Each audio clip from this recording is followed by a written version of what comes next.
Himalaya.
Hello. Thanks for joining us on Think Like an Economist, which is a Himalaya learning production. Go to himalaya.com/econ to get exclusive content and enter the promo code ECON to get your first 14 days free. To find out more about Himalaya Learning and to try out our extra material, head to himalaya.com/econ and get your first 14 days free by using the promo code ECON at checkout. It's time To think like an economist.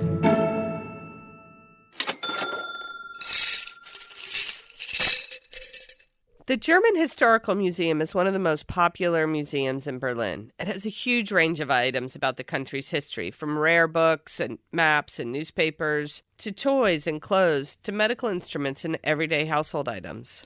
The museum's also exhibited piggy banks and money boxes, the sorts of items which people used to save their money in, with the oldest ones being 400 years old. Some have inscriptions on them about the importance of saving money. Others have engravings of beehives, which traditionally symbolise prudence.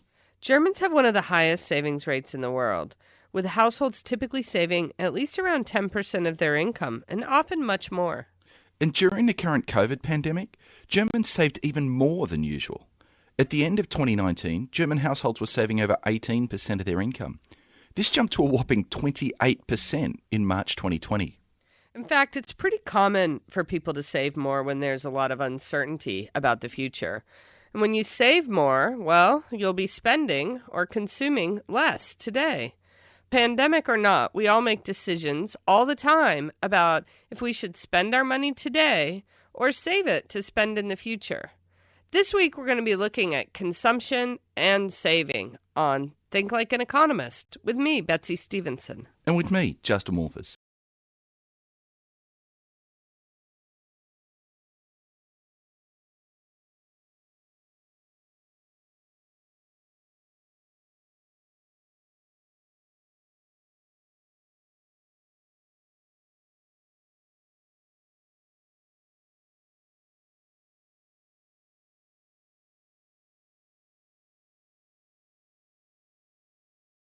Cap. Consumption is what households, or everyday people, spend on final goods and services. That means everything from rent to food, medical bills, and pretty much most things we buy. Consumption's the biggest component of GDP. And in general, people consume more when they earn more. We'll delve into just how much more a little later. So we're looking at consumption and savings in this episode. I guess if we don't spend our money, we're saving it. Yes. And so in this episode, we're going to look at that relationship between consumption and saving and think big picture. How much do we consume over the span of our lifetime? You can think of saving as being your future consumption. After all, the main point of saving is to have money to spend in the future. Now, this is important as a lot of us are making decisions all the time about how much of our income to spend now versus how much to save, or rather how much to spend at some point in the future. We're using the interdependence principle here. We're saying your choices for future spending depend on your choices about how much you'll spend today.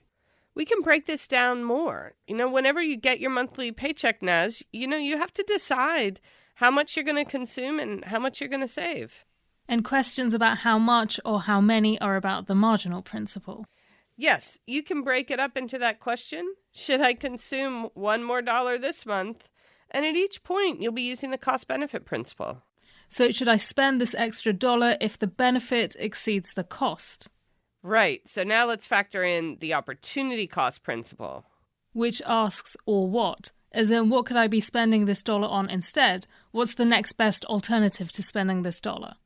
Yeah, and one of those or whats is that you could save that dollar, earn interest on it, and then spend the money in the future. Don't forget that you earn interest on the money you save. Ultimately, what you'll hopefully be doing is applying what we economists call the rational rule for consumers. You should spend that next dollar today if the marginal benefit of spending that dollar today is more than the marginal benefit of spending that dollar plus the interest it'll earn in the future. So I'm interested in this concept that we're constantly deciding whether to spend today or spend in the future. I know a lot of us do this on a monthly basis when we get paid.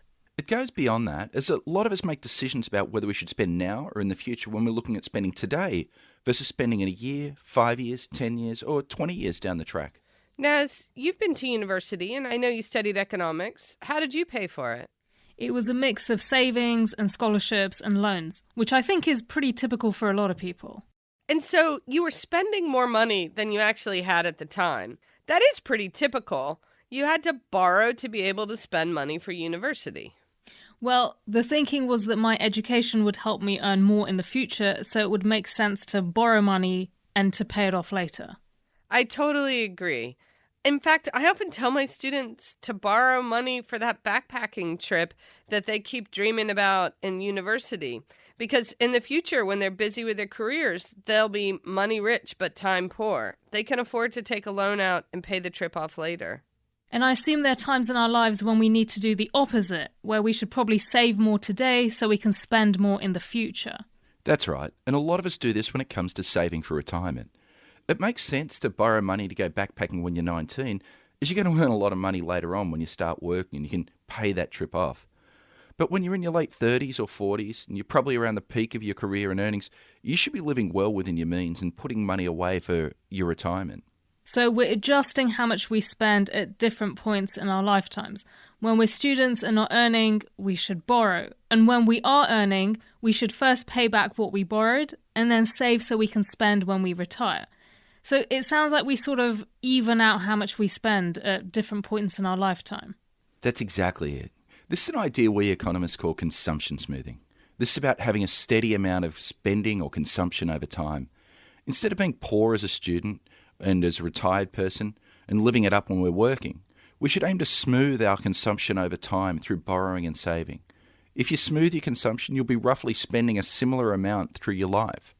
You can think about it another way. And there are times in your life when you're rich, you're earning a lot of money, and times, well, when you're poor because you're not earning as much. Consumption smoothing is about taking money from your rich self, who probably doesn't need it as much, and giving it to your poorer self, who probably needs it more. It's about shifting your money around to when you need it most. So Betsey, you were saying about encouraging your students to borrow money for a trip, and I said how I borrow to cover some of my university fees, all with the knowledge that we'd be earning enough in the future to pay this all off. I guess this makes sense for economics graduates who tend to earn more once they're in jobs. Would you encourage others to take out big loans as students? That's an important consideration. You can afford to borrow more if you're studying economics or medicine or computer science, and you can be confident that you'll be earning good money when you graduate. But the truth is, if you're going into social work or something like that where the pay is more modest, you probably have to be more careful about how much you borrow as a student because you're not going to earn so much later on, so it'll be harder to repay. Your expectations about how much you're going to earn when you graduate will affect how much you should borrow and how much you should spend as a student. The higher you expect your future income to be, the more you can afford to borrow and spend today. We call this the permanent income hypothesis. Your permanent income is the best estimate of your long-term average income. The higher your permanent income, the more you can afford to spend both today and tomorrow.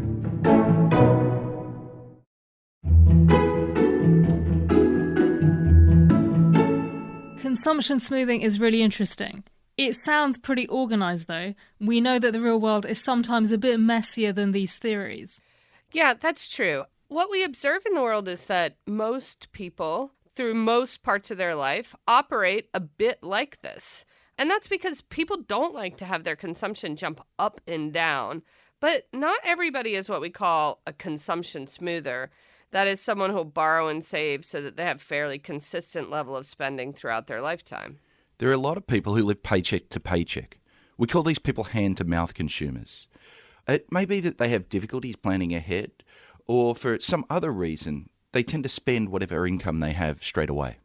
It sounds like these hand-to-mouth consumers are a bit disorganised, but is that the whole picture? No. One of the main reasons someone may be a hand-to-mouth consumer is they can't get access to credit.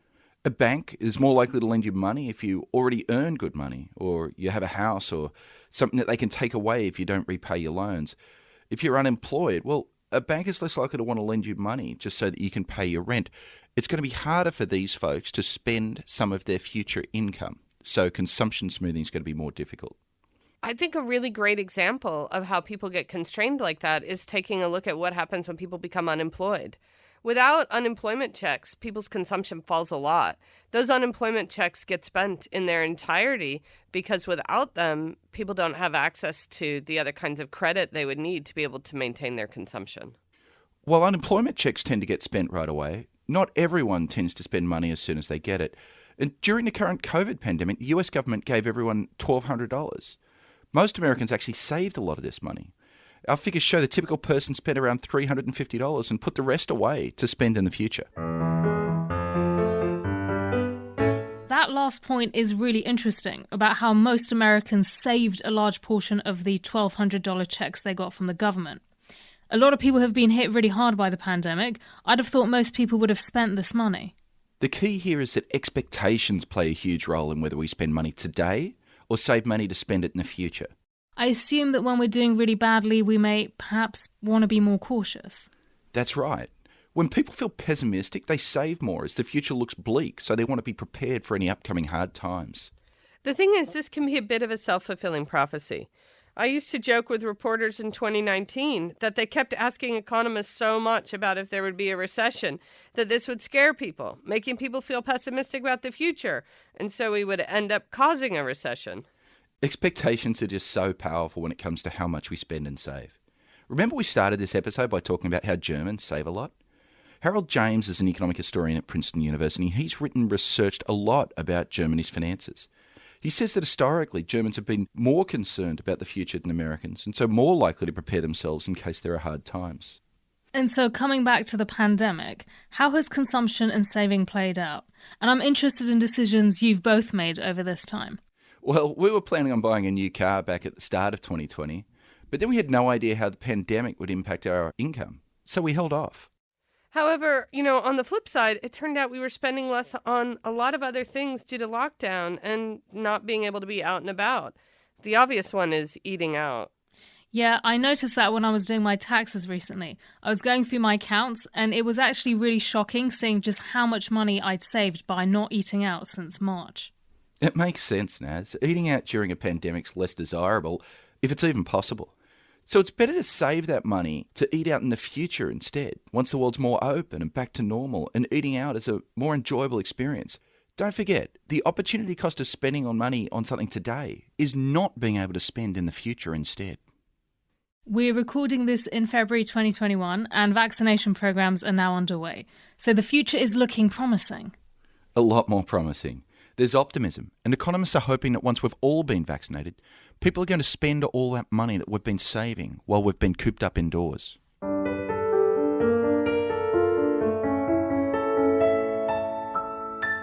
We're more likely to save when we're feeling bleak about the future, or if we know we aren't going to be earning, such as when we save for retirement. Now, what else will make us more likely to save, or rather more likely to spend in the future instead of today? People will save if they've an expensive life change coming up.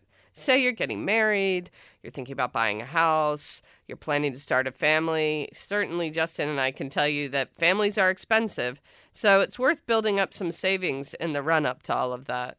Another reason why people save money is that you may want to pass wealth on when you die. For some people, their motivation is for their descendants to live well.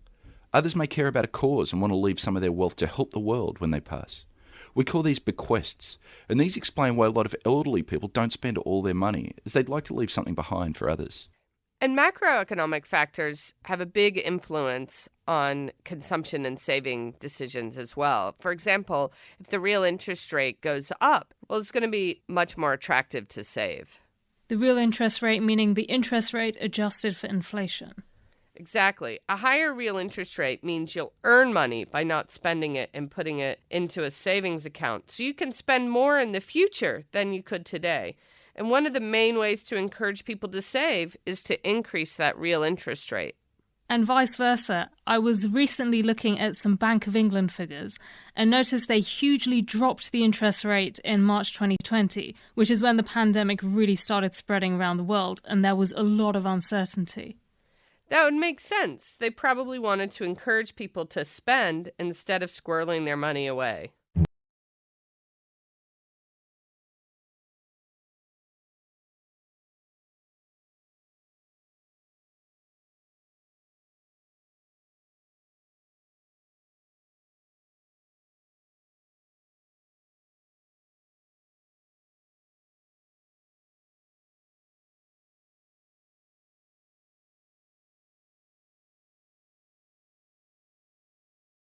Avoid temptations is to set a budget and stick to it.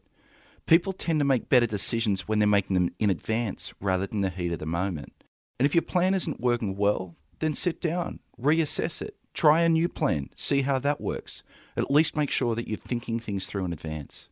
We've already talked about saving for a rainy day. Another important thing is to take advantage of any kind of retirement plans you're offered. You know, if your employer has a retirement plan you can sign up for it. And even better if your employer offers some kind of retirement match. Never miss an opportunity to get more money from your boss, even if you'll be spending it when you retire. And there are some simple tricks that can make saving feel a whole lot easier. For instance, once you've paid off your student loans, then put the same amount of money away each month in a savings account instead. Do you mean to say that once I've paid my loans off, I should just put $250 into a savings account each month? That's right. Continue to budget as though you won't ever be able to spend the $250 that goes into paying off your loans. It's an easy way to build up your savings without even noticing. And finally, try to keep as much money as you can. This sounds obvious, but retirement and investment accounts will charge you fees. And sometimes these fees can be a lot of money. Shop around for accounts with the smallest fees. Governments also have programs which encourage savings, and they tend to give you a bit of a break on your taxes. That's another way you can build more for your future.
There's a lot more from this show and others like it on the Himalaya Learning platform. Himalaya Learning provides bite-sized courses from world-class thinkers and industry experts for you to enjoy in the app on the go. For exclusive content, including bonus episodes and supplemental materials, go to himalaya.com/econ and enter promo code ECON at checkout for your first 14 days free. Himalaya.com/econ has loads of great shows like ours, so try it out using the promo code ECON at checkout to get your first 14 days free. It's time To think like an economist.